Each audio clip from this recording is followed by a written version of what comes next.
13e vision. Sous ses yeux fermés, son cœur ne dormait pas. Elle lui rêvait Cédar sous la main du trépas. L'amour qui l'embrasait pour le céleste esclave. Dans ses veines d'enfant roulaient des flots de lave. Sa tempe dans son front ne pouvait s'assoupir. Sa respiration n'était qu'un long soupir. Elle voyait toujours son chaud regard sur elle, luire en rêve dans l'ombre, ainsi qu'une étincelle. Dans le profond silence, elle entendait sa voix. Les moments écoulés semblaient couler 100 fois. De l'aurore à la nuit, son attente insensée dévorait les instants, d'heure en heure élancés. Des siècles de nuits pleines de ses amours, aux genoux du captif lui paraissaient trop courts. En vain à son chevet les esclaves tremblantes essayaient d'animer ses langueurs indolentes, adoraient de son front la naissante beauté, relevaient de ses yeux le regard velouté, lui parlaient à l'envi du pouvoir de ses charmes, briguaient sa confidence et pleuraient de ses larmes. En vain Amphéd, jaloux de devancer ses vœux, passait sur son beau front la main dans ses cheveux, et, sur ses traits charmants découvrant un nuage, lui demandait quel songe attristait son visage.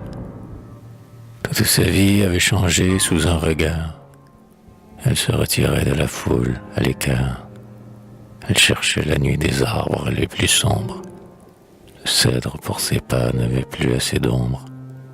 Seule, elle s'enfonçait sous leurs mornes rameaux, les quittait pour s'asseoir pensive au bord des eaux, regardait tout le jour dans les bassins de marbre, flotter les nénuphars, tomber la feuille d'arbre, écoutait fuir la brise ou la source pleurer, mais nulle part longtemps ne pouvait demeurer. Et, d'un instinct sans but secrètement poussé, changeait à chaque instant de place et de pensée. Le spectacle des dieux, les féroces plaisirs qui de sa vie passée occupaient les loisirs, ne divertissaient plus sa morne léthargie. Son cœur se détournait des horreurs de l'orgie.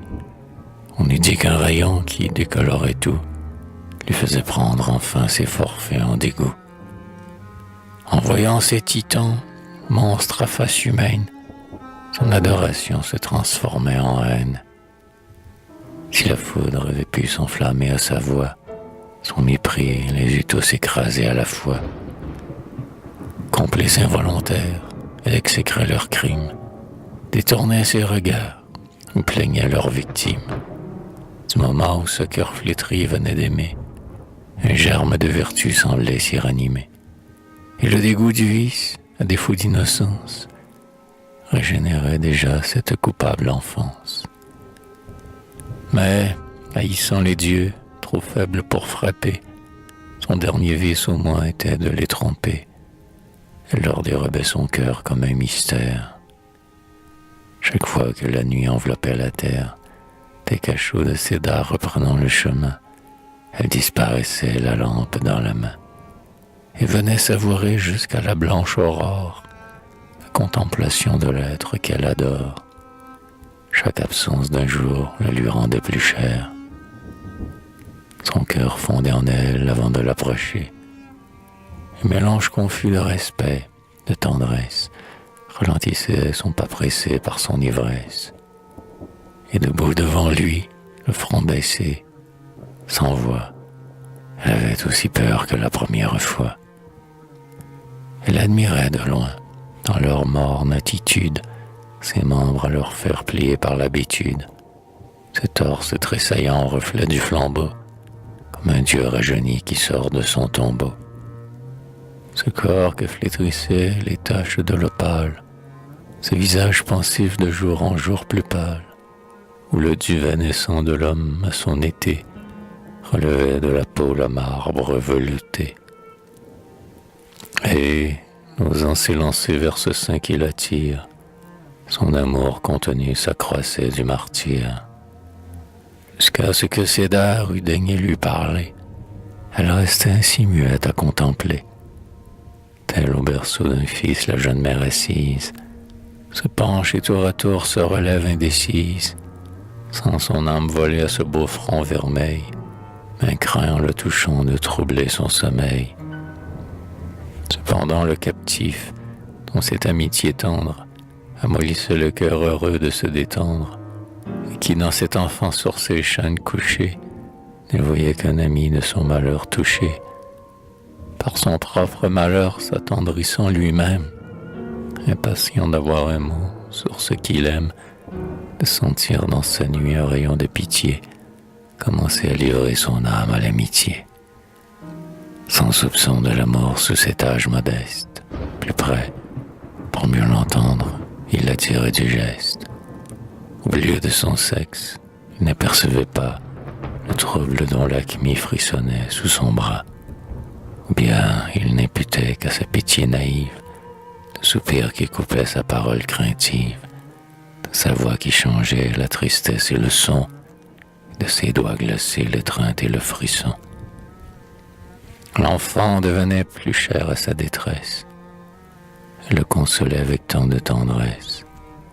Elle confondait tant, dans leurs longs entretiens, sa pensée à la sienne et ses soupirs aux siens, qu'elle était devenue, en sa morne demeure, le seul doux intérêt qui lui fit compter l'heure.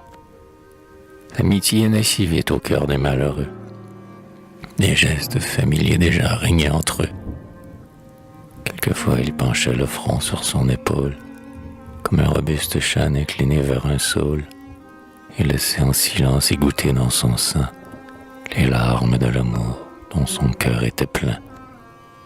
Pour la pauvre l'acmie, voluptueux supplice, comme un lys qui se fane entr'ouvre son calice, pour aspirer la brise et pour boire sans bruit les gouttes de sa soif que lui répand la nuit. Elle sentait filtrer jusqu'au fond de son âme ces pleurs qui ne coulaient que pour une autre femme. Et, de rage et d'amour tressaillant à la fois, de sa lèvre en secret les buvait sur ses doigts. Chaque nuit resserrait cette amitié perfide. Quelquefois l'acmie, dans ses vœux moins timides, à l'innocent plaisir que ses dards éprouvaient, croyait y découvrir l'amour qu'elle rêvait. Elle quittait ses pieds enivrés d'allégresse, heureuse tout un jour d'un seul mot de tendresse. Une nuit que ses dards, d'un ton plus languissant, de l'amour à sa voix avait donné l'accent, et, dans l'illusion dont l'erreur la domine, serré d'un geste étroit l'enfant sur sa poitrine, l'acmie, qui éblouissait sa folle passion, crut sentir son triomphe à cette pression, et crie, son bonheur trahissant le mystère, de son cœur éclaté jaillit involontaire. Ah, le feu de mon âme à la tienne enfin prend, c'est d'heure, s'écria-t-elle. Enfin il me comprend. Mais lui, comme un serpent qu'avec horreur on touche, d'un geste de dégoût s'écartant de sa couche, et retirant soudain ses membres repliés, la laissa sur le sol se rouler à ses pieds, et, plissant de dédain sa superbe paupière, la regarda d'en haut ramper dans la poussière. L'humiliation, l'horreur, l'étonnement, les frappèrent tous deux de silence un moment, tel qu'après chaque éclair échappé du nuage, un silence interrompt précède l'orage. Mais l'acmie, prenant sa ruse avec ses sens, la première à la fin retrouva des accents, pour lui baiser les pieds, se traînant humble et douce, comme un chien qui revient aux pieds qui le repousse. Je le sais, ô Cédar, le ciel est entre nous, les mortels ne devraient te parler qu'à genoux. J'aurais dû pour toujours étouffer dans mon âme cet amour dont un mot a révélé la flamme, et, comme le charbon dans la mer enfermé, de découvrir mon cœur qu'en cendres consumé. Pourtant cet amour dont le veut seul toute rage, involontairement n'est-il pas ton ouvrage? N'as-tu pas relevé mon front humilié? N'as-tu pas rassuré mon amour par pitié? N'as-tu pas approché de ton sein qui l'adore, ce cœur où l'étincelle était dormante encore? C'est toi qui l'allumas de ton souffle de Dieu, Est-ce ma faute, Audi, si la paille a pris feu? Si ton divin regard, qui consumerait l'ange, en tombant sur la terre, a consumé ma fange? Tout mon crime, ô cédar, c'est toi qui l'as commis. Mais moi, je l'expierai d'un cœur humble et soumis. Frappe-moi, punis-moi du culte qui m'embrase. Je bénirai ton pied si c'est lui qui m'écrase. J'adorerai de toi jusqu'à ton mépris, esclave sans espoir, servirai sans prix. À quelque abaissement qu'un geste m'aravale, je mettrai mon orgueil à servir ma rivale. De mes mains, pour tes yeux, j'ornerai ses appâts. Je serai devant toi le tapis de ses pas. Je t'en entretiendrai pour tromper mon attente. Tu me diras, je l'aime, je serai contente. Je trouverai ma joie où d'autres ont leur mort, mais ne me chasse pas de l'ombre de ton corps. N'écrase pas du pied ta rampante couleuvre. Laisse-moi de ta fuite en secret ourdir l'œuvre. Ronger comme un lézard les murs de cette tour. Te rendre la lumière, au désert, à l'amour, et de te faire tomber brise après ton esclave, comme on jette la lime en dépouillant l'entrave. Le courroux de cédar à ses pleurs s'amortit. Sors en paix, pauvre enfant, dit-il. Elle sortit, non pas telle qu'en sa présence. La ruse avait courbé sa fausse complaisance, mais le cœur bouillonnant de cet excès d'affront, précipitant sa marche et redressant le front, ivre de désespoir, d'amour, de jalousie, en mots entrecoupés semant sa frénésie. Cet amour refusé, je le déroberai. Si je tombe, en tes bras du moins je tomberai. Périsse avec l'acmie ce palais qu'elle aborde. Nul ne doit échapper au feu qui la dévore.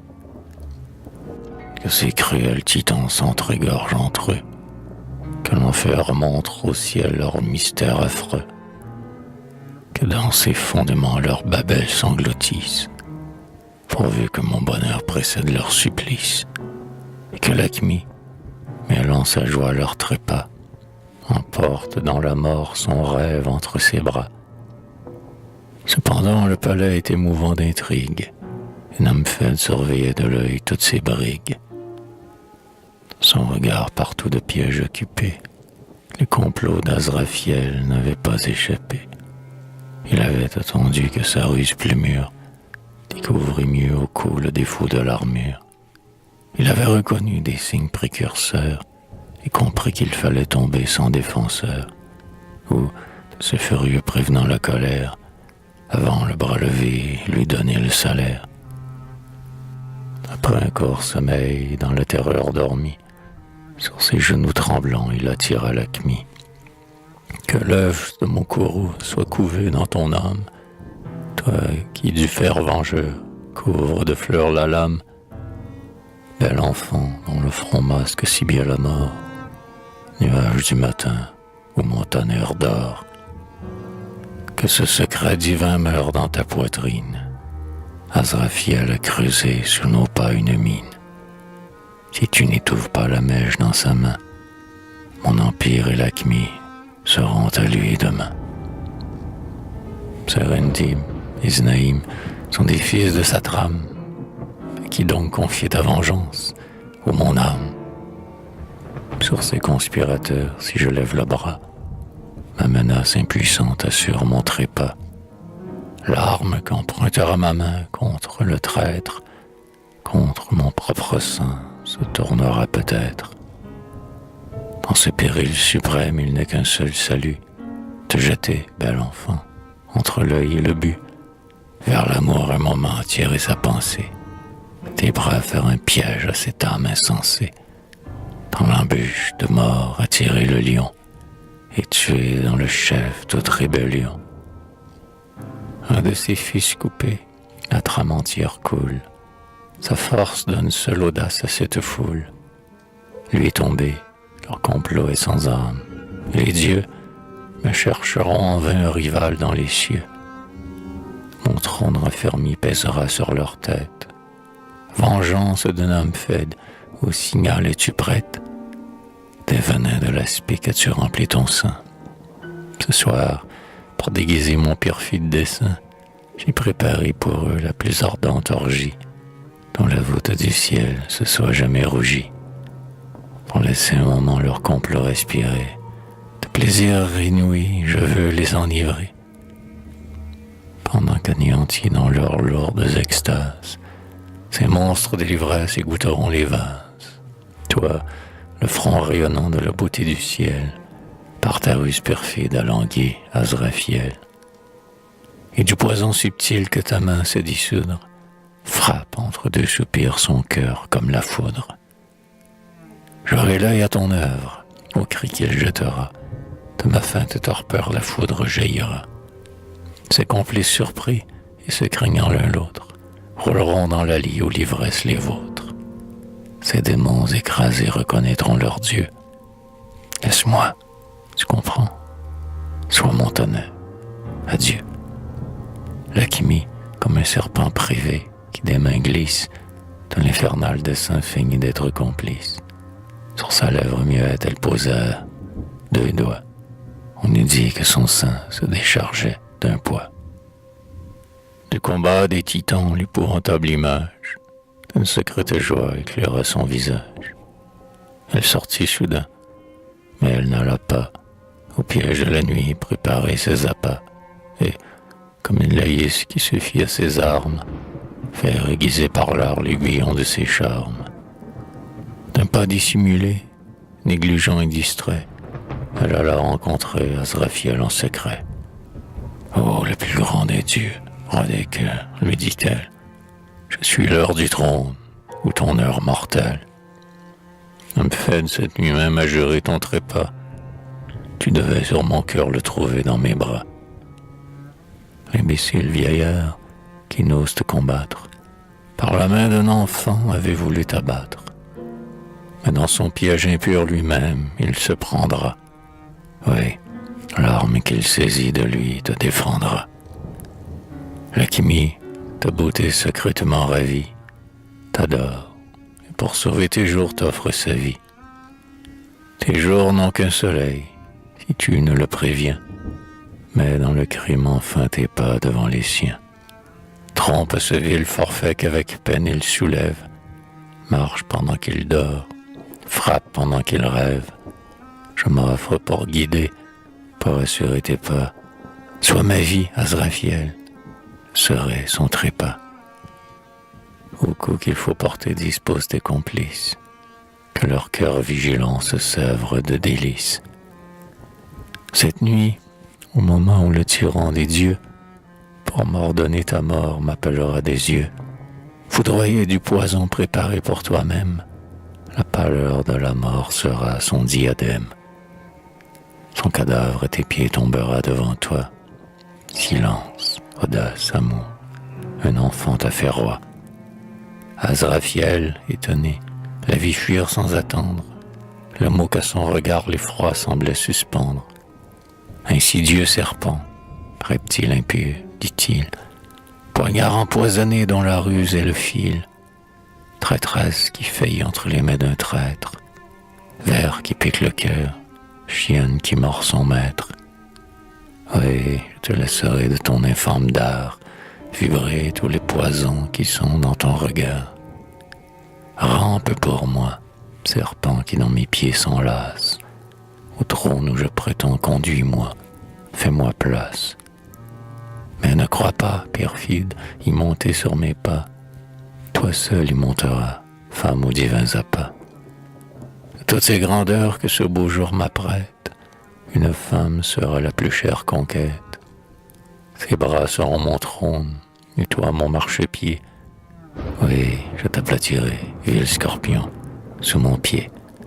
Et comme le frelon sur le miel qu'il exprime, va, je veux en montant t'écraser sur ton crime.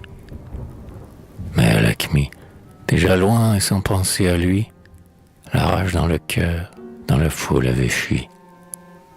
Auprès de Daïda, furtivement conduite, dans ce palais des pleurs en secret introduite, l'amante infortunée était devant ses yeux, transformant à son gré son front insidieux, Lakmi la contemplait, sans dire une parole, de ce regard de sœur qui plonge et qui console, et, donnant à sa lèvre un doux pli de pitié, semblait de cette peine aspirer la moitié.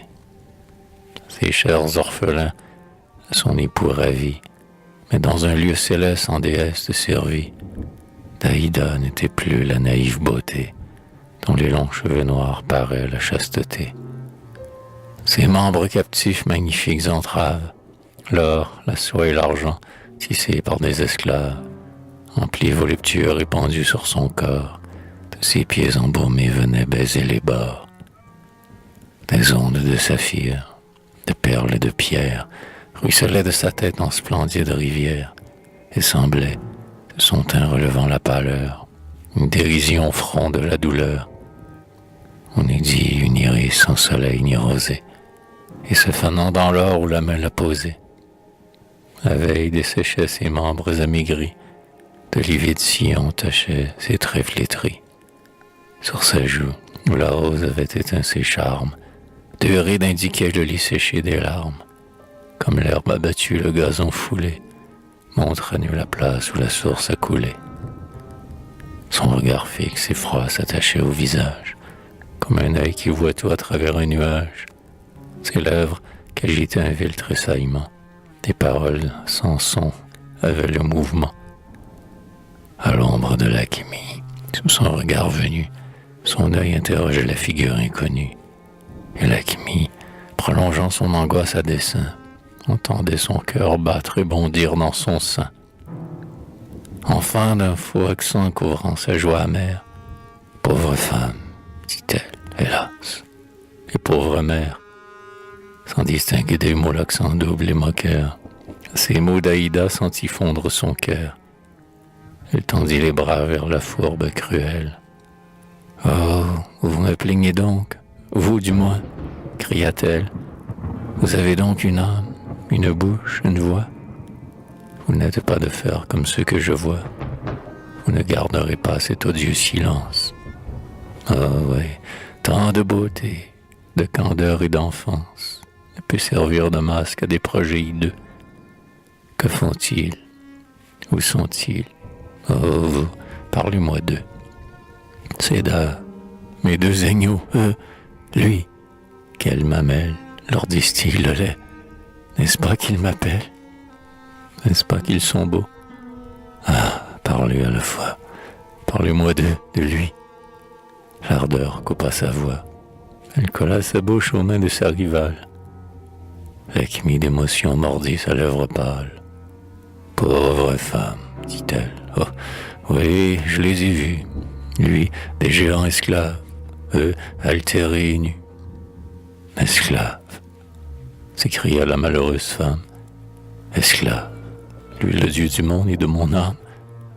Esclave, lui dont l'œil eût foudroyé des dieux. Quoi? Vous les avez vus? Quoi? Vus, toucher des yeux? Ces signes sans duvet qui chauffaient mon aisselle? Ils avaient froid et soif, pas même une gazelle. Vos femmes leur ont donc refusé leurs genoux. N'ont-elles point de lait dans leur sein comme nous? Oh, pour nourrir d'amour ces fruits de mes entrailles, tout le mien collerait à travers ces murailles. Ah, portez-leur mon sang pour les nourrir. Monstre, laisserez-vous ces deux anges mourir? Lakmi sentit son cœur au cri de la nature. Ils ne périront pas faute de nourriture, dit-elle. Tous les jours, les entendant pleurer, quelque mère en secret vient les désaltérer. Et d'un reste de lait assouvissant leur bouche, les soulève du sol et sur ses bras les couche. Du sol, cria la mère en se levant debout. Du sol dur et glacé, dites-moi tout. Quoi, sur la terre nue, ils ont jeté leurs membres? Quoi? Pas même sous eux les tapis de ces chambres. Quoi? Ces corps délicats de mes bras amollis, que de mon sein de mère aurait froissé les plis, sont là sans vêtements sur le sable ou le marbre, comme des passereaux tombés du nid sous l'arbre. Nul duvet n'a tiédi leur tendre nudité. Hélas, non, dit Lakmi. Mon monstre de cruauté. Homme dont la malice assassine les anges, eh bien, de ces cheveux je leur ferai des langes. Oh, ne résistez pas au dernier de mes vœux. Vous, enfants, faites-leur un lit de mes cheveux. Étendez sous les cordes ce tendre et beau couple, de mon front dépouillé ce duvet long et souple. Couvrez leur blanche peau de ces anneaux coupés, je les ai si souvent de même enveloppés. Dans ces réseaux flottants qu'ouvraient leurs mains jumelles, ils se sont tant de fois assoupis sous mes ailes. Avec ces noirs anneaux qu'ils cherchaient à nouer, oh, j'aimais tant à voir leurs doigts de les jouer. Ils en reconnaîtront l'odeur de ce chimère. Ils se croiront encore sur le sein de leur mère. Tout en parlant ici, sous le fil des ciseaux, ses beaux cheveux coupés tombaient en longs réseaux. Les ondes sous ses pieds s'accumulaient en foule, comme les plis montants d'une robe qui coule. Quand ils furent montés jusqu'à ses deux genoux, sur les bras de l'Acmie, les amoncelant tous. « Oh, prenez !» lui dit-elle, « et partez vite, portez-les encore chauds de ce front qui les quitte. Laissez sur votre main mes lèvres se poser, et revenez bientôt me rendre leur baiser. » L'Acmie, les bras chargés de l'ondoyante soie, sortit en déguisant son infernale joie, regagna son palais, et loin de tous les yeux, cacha dans ses atours ce dépôt précieux. Mais à peine avait-elle enfermé sa parure, que, pressant les moments qu'un seul soleil mesure, et des géants trompés déroutant le coup d'œil, du cachot de ses dards elle touchait le seuil. Humble et douce à ses pieds comme un tigre, elle rampe. Ô toi, pour qui mon cœur veille comme une lampe, c'est d'heure, ou le plus beau des songes de l'Acmie, toi que j'adore en Dieu sous ce doux nom d'ami. Relève enfin ce front courbé sous l'infortune, et bénis une fois ma tendresse importune. De tes membres sacrés l'esclavage est fini. Demain, à Daïda par mes soins réunis, le soleil te verra libre, et prenant ta course vers ces monts, fils du ciel, remonter à ta source. Ne perdons pas le jour en trop longs entretiens. Ne m'interroge pas, mais écoute et retiens. Dans Balbec cette nuit un grand complot se trame. L'homme fait d'assassiner commencera le drame. Sa mort mettra le glaive aux mains de nos tyrans. Leur sang empoisonné coulera par torrent.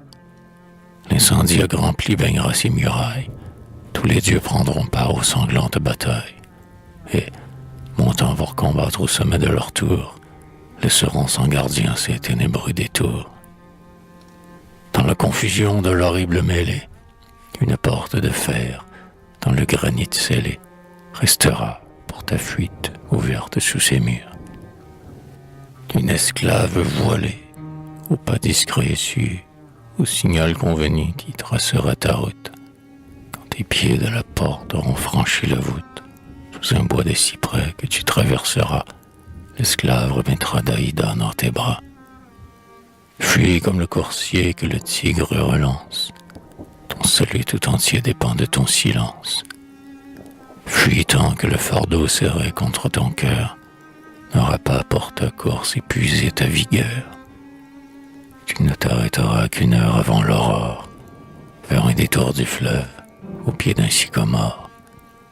Là, sûr de ton trésor, tu le déposeras, et toujours sans parler, assis, tu m'attendras. Avant qu'au firmament le jour commence à poindre, avec tes deux jumeaux, je viendrai t'y rejoindre. Ton bonheur tout entier se pressera sur toi. Nous fuirons ensemble, elle et moi.